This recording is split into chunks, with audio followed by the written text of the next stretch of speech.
Thanks for joining us on episode 1423 of the Inspired Stewardship Podcast. I'm Roxanne Bocyck. I challenge you to invest in yourself, invest in others, develop your influence, and impact the world by using your time, your talent, and your treasures to live out your calling. Having the ability to overcome fear and limiting beliefs and live your life is key. And one way to be inspired to do that is to listen to this, the Inspired Stewardship Podcast, with my friend, Scott Mater.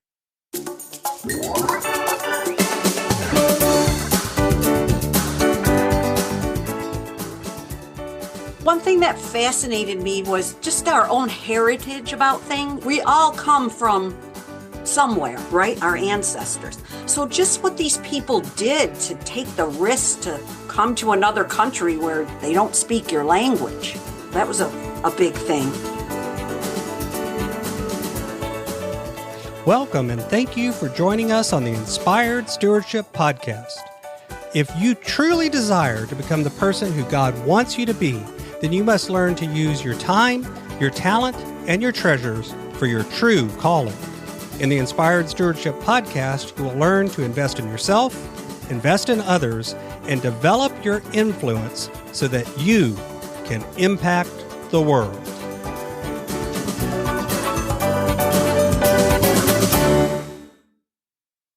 In today's podcast, I interview Roxanne Bocyck. I asked Roxanne about her journey to discovering life lessons in her grandmother's story and the book that came from that. I also asked Roxanne to share with you how her faith journey intersected with this life journey. And Roxanne also shares with you some of the most important lessons she's learned that she shares in her book, Catherine's Journey. I've got a new book coming out called Inspired Living, Assembling the Puzzle of Your Call by Mastering Your Time, Your Talent, and Your Treasures. You can find out more about it and sign up for getting more information over at inspiredstewardship.com. Inspired Living. That's inspiredstewardship.com, Inspired Living. Welcome to the show, Roxanne. Well, so glad to be here, Scott. Absolutely. I shared a little bit in the intro about some of the things that you've done. And of course, you've got your new book out and all of this work that you've done to come to this place. But I always tell people that I feel like intros are like the Instagram photos of our life. We always make sure we frame everything just right when we're taking the headshots or the photos. But there's always more than that when we think about our journey and what brings us to that point. So would you share a little bit more about your journey and what brought you to put out Catherine's Dream? Sure, I'd love to, Scott. From a young age, I always wanted to be a teacher. But like many people, life can distract us from our dreams, but they're always there inside of us. And I also enjoyed writing stories. In fact, I loved comic books and comic strips, and I would draw comics about what things I saw. So one day in middle school, I shared it with the teacher. Oh, look at my comics. And she was like, oh, yeah, those are nice, Roxanne, but you'll never make a living being a comic strip writer. She just poo-pooed my thing, and I believed her. Oh, okay. So after high school, I didn't have the opportunity to go to college. So I did what a lot of young women did in my day is I went and got a job at the local factory, ended up getting married and starting a family. But throughout the years, being a teacher, still in writing, it was always in me. It was still bubbling there. So whenever I did whatever job I did have, I found a way to either teach by training new employees or write by offering to take notes at a meeting or some way incorporate writing. And so it's there. So one time I had a job. I worked in a warehouse for 12 years. And I had worked up the ranks. I became a forklift driver. Woohoo. But I knew there was something more. So remember how I told you I wanted to be a teacher? So I was like, where can I go where I can be around kids and help them, but without a college degree? I know, I'll become a school bus driver. There we go. It worked out great because my kids are younger. I have the same days off as them. I get the summer off. But again, that writing was still within me. So I got a job at a local newspaper writing weekly stories. So I would go to like town meetings or school board meetings and summarize what was going on. And they'd give me $30 a story, but here I am at this meeting for 2 hours a night. And then the couple hours it took me to put the thing together. So I wasn't really getting rich. I wasn't quitting my day job. Let's just put it that way. So one year there was an opportunity to become a supervisor, an assistant supervisor at the bus garage. And I was like, oh, this is great, but I'm going to need a resume and a cover letter. Now, remember, I had jobs where you fill out the application. Okay, you're hired kind of thing. So I hired a girl named Terry to help me with my resume. And it worked. I got the interview, but I didn't get the job. But I was bummed. I had started to take some adult education programs about writing and such. With this resume now, I started applying for jobs like with writing and communication, but nothing was coming of it. One afternoon over coffee, Terry, she'd become a friend of mine. She said to me, Roxanne, what is it that you really want to do? And I go, I've been in interviews and it would get down to I'd be a final candidate, but the person with the college degree would always win. And I'd be like, I want to go to college. I want to take my writing more seriously. So she goes, my niece goes to Syracuse University. You should go there. And I'm like, huh, what? In our neighborhood, Syracuse University is what's an elite college and it can be expensive. And I was like, I didn't even pass algebra in high school. You think I can take classes at SU? She insisted. We went down there. We walked around. I just fell in love with the place. And come to find out, they had part-time studies for adult learners like myself who were working another job and raising a family. And guess what one of the degrees was in, Scott? Writing And communications. So I became the school bus driver that went back to school. I was featured in their ad campaign. I was on a billboard. They filmed a commercial and the kids on my bus just loved it. It felt like they were in Hollywood or something. So that was awesome. So after college, I did what every college graduate does, right? You go get a job in your field. Come to find out, there's a company in Syracuse that writes curriculum and does things for school bus drivers because school bus drivers need classroom training. It's required by the state. So I was excited. I got the job. But what I knew, but I didn't think about was that it's based on the contract that the company gets. They need to get the state contract. Mm-hmm. The year I was hired, guess what? They didn't get it. They didn't get the contract. So that meant last one hired, first one to be let go. But I wasn't discouraged because I had my degree now. I'm on this path. Like I say, I had different jobs over the years, but each time my skills would get better as a writer, as communicator. And then, of course, COVID came and I'd always known I had something bigger in me, like besides newsletters and website copy, I wanted to write a book.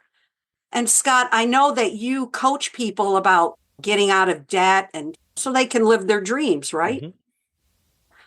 We were in a place where we were out of debt. We still owed on our house, but we had an emergency fund. We had savings. It's okay. It's now or never. I got to write a book. And at that same time, I had joined Dan Miller's Eagles community. Mm-hmm. And as you know, what does Dan teach us about life?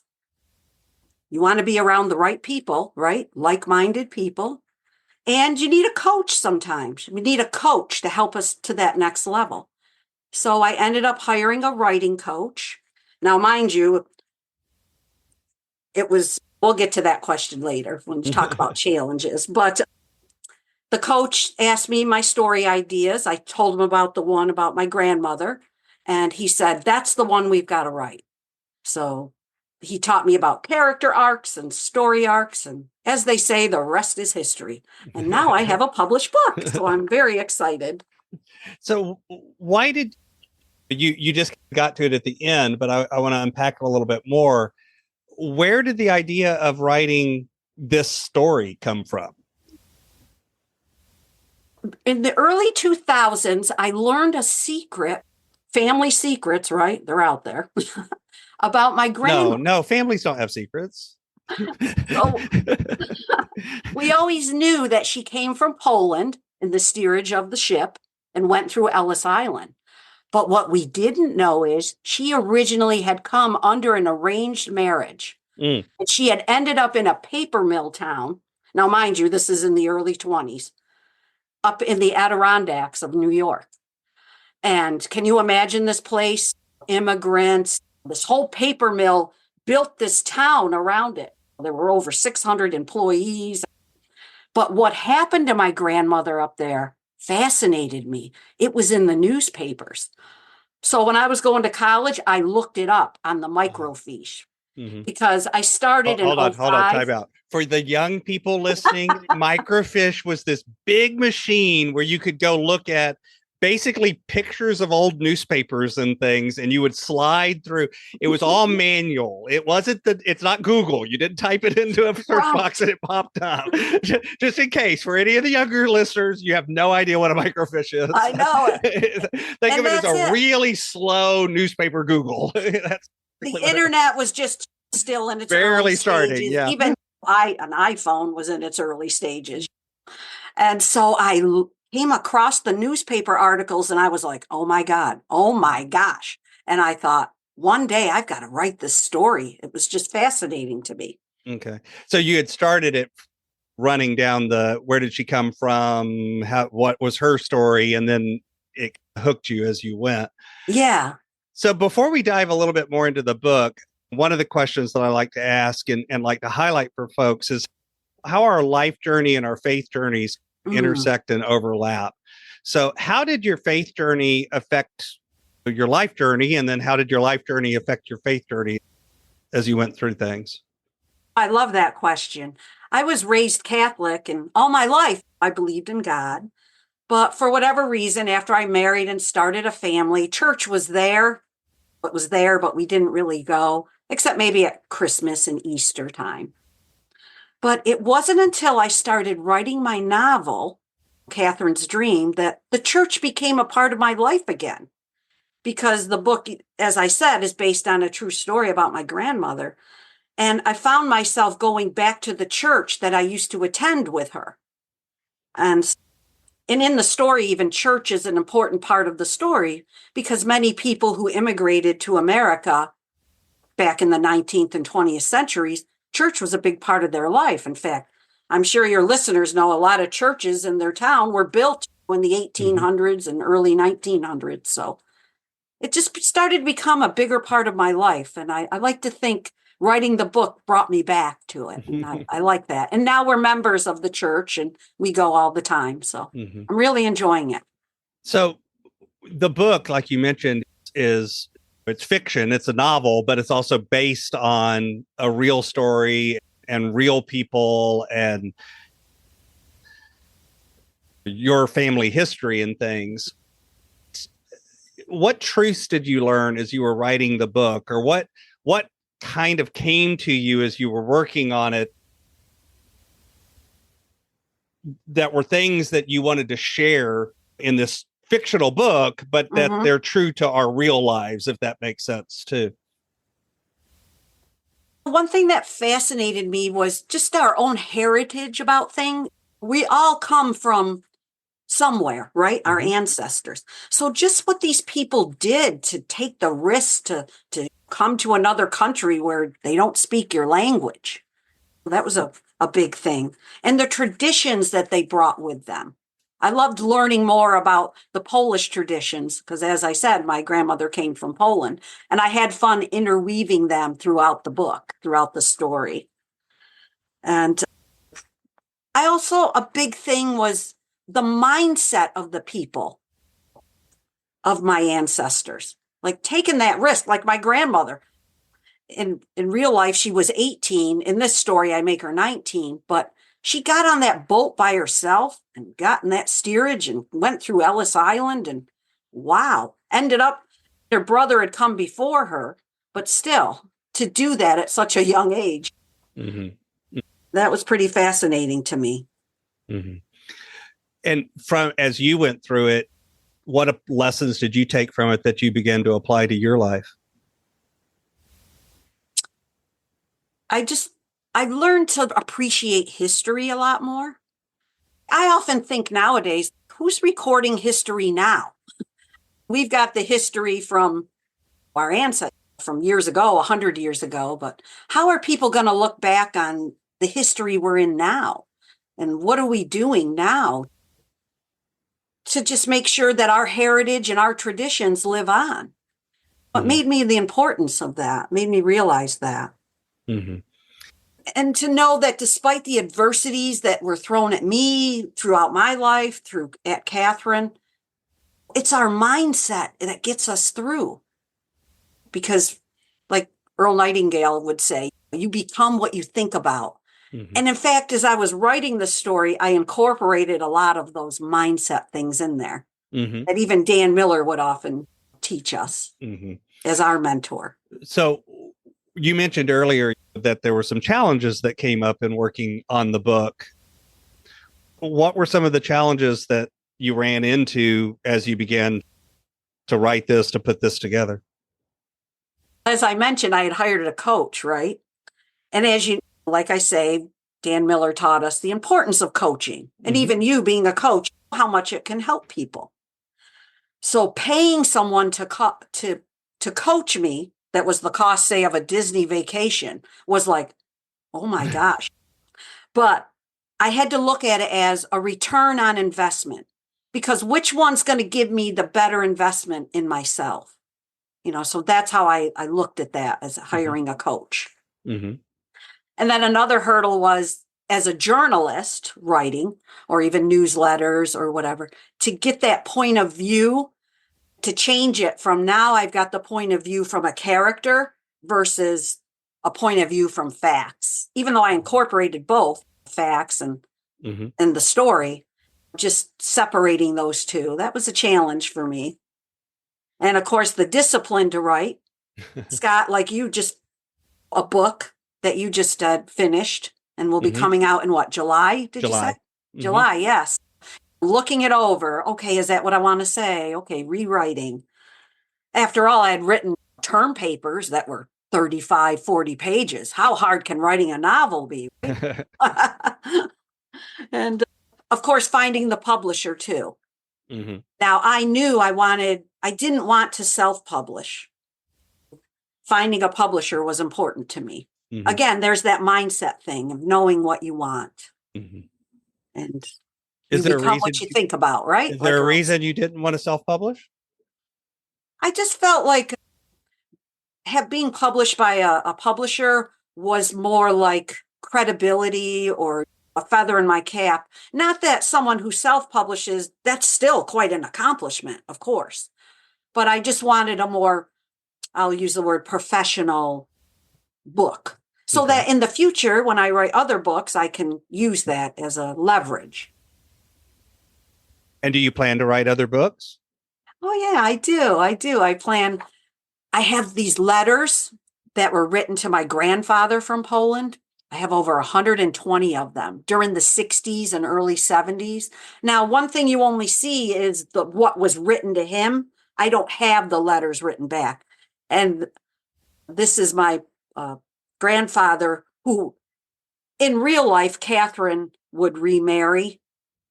And it was that grandfather. So it's not from the... Anyhow, people have to read the book to understand. And I also have a book about school bus safety, but we can talk about that later if you want. So I've got a few questions that I like to ask all of my guests, but before I go there, is there anything else about the book that you've written or the work that you do that you'd like to share with the listener? One thing I'd like to share is it's about the journey of what you're doing. Because when we do things, we never know where they might take us, right? How many times have we heard the story, I started doing this and now I'm this or that, and I never intended to go down that path, but it just appears to us. So it's about enjoying the journey and looking for those opportunities along the way. Okay. For example, I knew that as an author, I wanted to be around other authors. And I wanted to learn about publishing and the publishing world. So I invited people who were authors already published and authors who were a few steps behind me to join my Eagle Author Meetup group. And so I didn't intend on creating that, but I've been doing it now for over 9 months, and it's a bi-weekly thing that we do. And I really feel good about helping people take I call it making ordinary authors extraordinary. That's my tagline.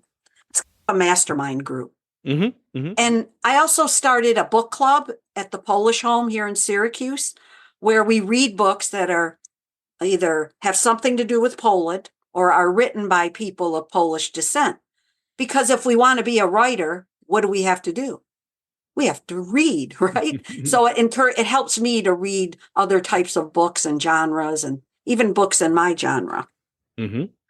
And as for my book, Catherine's Dream, I just feel proud that there's something in it for everyone. So, for example, we have war and love and heartbreak and bootlegging and murder and a happy ending. What more could someone want, right?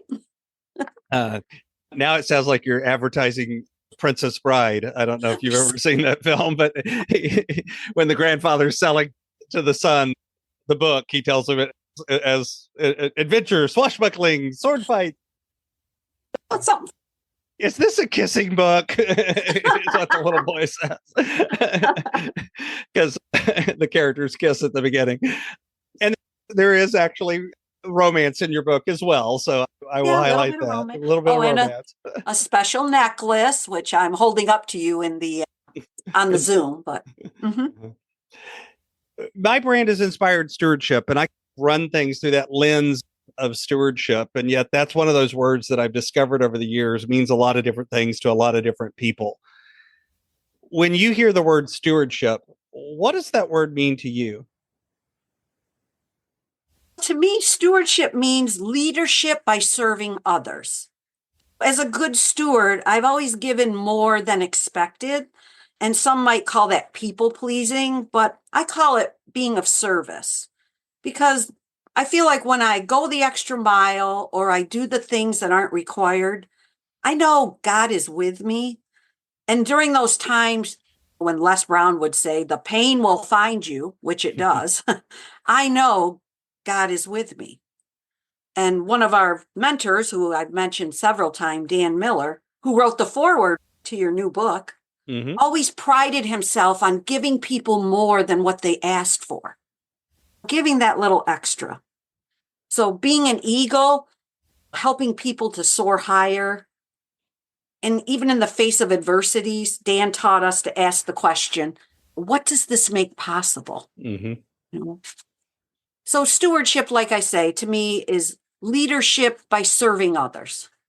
That's what stewardship means to me. Awesome. So this is my favorite question that I like to ask everybody. Imagine for a moment that I invented this magic machine. And with the power of this machine, I was able to pluck you from where you are today and transport you into the future, maybe 150, maybe 250 years. But through the power of this machine, you were able to look back and see your entire life, see all of the connections, all of the ripples, all of the impacts you've left behind. What impact do you hope you've left in the world? It's funny you should ask this question, because in our book club, we just finished reading a book called Surviving Savannah. And it's about a steamship explosion, which was named Pulaski. That's the affiliation to Poland. And this happened 30 miles off the coast of North Carolina in 1838. And out of the 192 passengers, 133 lives were lost because the steamship exploded by a mistake that someone made of pouring cold water into the boiler. Boom. But in the story, it interweaves a tale that 180 years later, they find the wreckage. Recently, the wreckage has been found, and they brought up artifacts. And the woman in the story, present day, does a museum exhibit based on this sinking. And one thing she does is she puts little index cards together about people on the ship. What did their life say about them?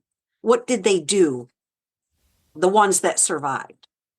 So I challenged my book club readers to write that about themselves. What the question like you just asked. And this is what I wrote about me. So this is perfect. Roxanne Bocyck overcame much adversity in her life. Like her ancestors before her, sometimes these adversities happen by chance, others from decisions made not knowing the outcome. Here is a story, my story, of perseverance. Like her grandmother at a young age, she took risks despite believing others controlled her destiny. It wasn't until she focused on what she wanted that her life would change. She learned to have faith in God. Roxanne left behind a treasure of real-life stories to inspire others to believe in themselves and to never give up. So I thought your question was perfect for what we just did. I had to grab my index card and read it. I tell people this is my version. So the question that usually people ask is, what do you want your obituary to say? But that's always struck me as really morbid. So I tried to come up with a way of asking the same question and not make it quite. What do you want people to say at your funeral? Yeah, exactly.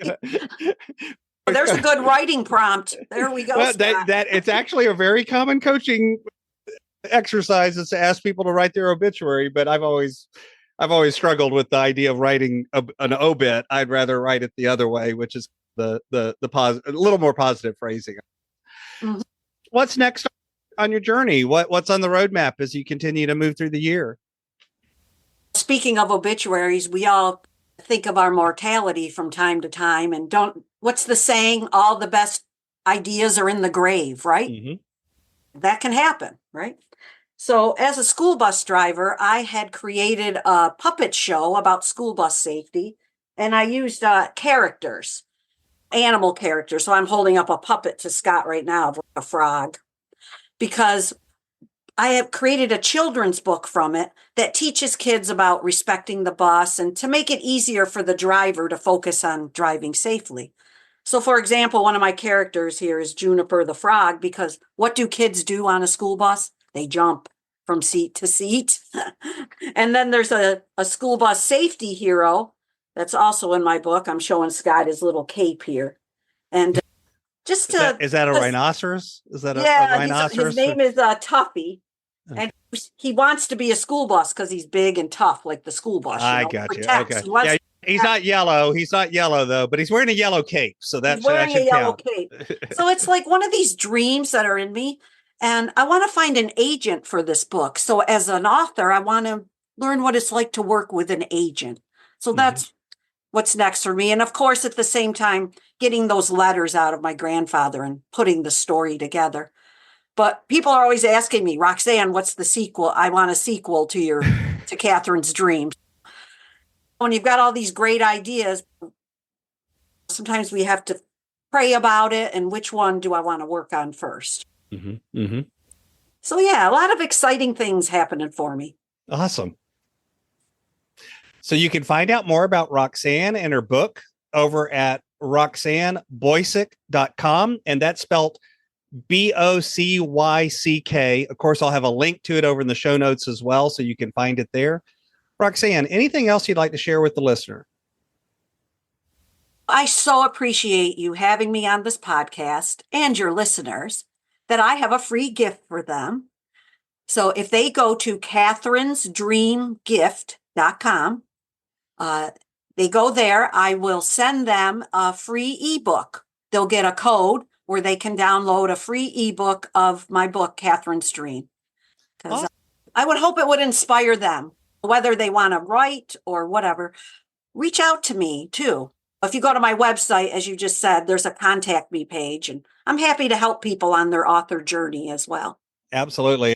If you're in that place where you want to surround yourself with other writers, Roxanne obviously has some groups that might be perfect for you. And then thank you so much for offering to give them a copy of the gift of the book. I've got a copy of the book. I read it before we had this call and really enjoyed it as well. So it is it's a good read, and I always like fiction that is actually based on real history to some extent, as opposed to just made up history. Or I'd read something that's completely fantasy and has nothing to do with reality. I like either extreme. I don't like some of the stuff in the middle where it's made up, but you did a really good job of bringing in what to me was real world, real things that, honestly, folks, the generation we're talking about is not that long ago. It feels like it's a long time ago. It's really not. It's not how close in history the 1920s really is, and the early 1900s. Especially learning about Poland, like things I learned about Poland. For over 123 years, it wasn't even a country. It had no borders. Wow. It's pretty, I love that part too. Research. Absolutely. Thank you so much for coming on. Oh, Scott, thank you so much.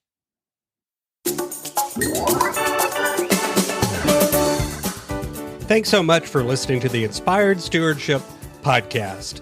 As a subscriber and listener, we challenge you to not just sit back and passively listen, but act on what you've heard and find a way to live your calling. If you enjoyed this episode, please do us a favor. Go over to inspiredstewardship.com/iTunes rate, all one word, iTunes rate. It'll take you through how to leave a rating and review and how to make sure you're subscribed to the podcast so that you can get every episode as it comes out in your feed. Until next time, invest your time, your talent, and your treasures. Develop your influence and impact the world.